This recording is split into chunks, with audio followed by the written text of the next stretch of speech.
Assalamualaikum warahmatullahi wabarakatuh. Nama saya Muhammad Faros Kasibir Ajis dari 10 IPA 3. Di sini saya akan wawancara dengan tema coronavirus.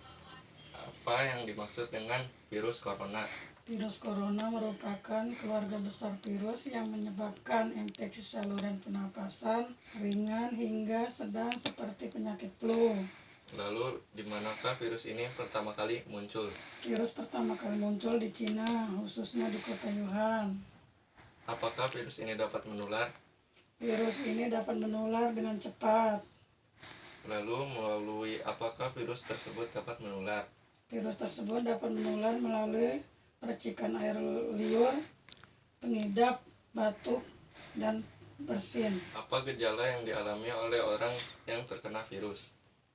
Gejala dialami seperti demam tinggi, batuk berlendir, nyeri dada, sesak napas. Lalu, bagaimana cara mencegah penularan virus tersebut? Pencegahannya dengan cara sering-sering mencuci tangan, hindari kontak langsung dengan orang sakit, gunakan masker jika keluar rumah, hindari menyentuh mata, hidung, dan mulut saat tangan dalam keadaan kotor atau belum mencuci tangan. Yang wawancara pada kali ini, terima kasih. Wassalamualaikum warahmatullahi wabarakatuh.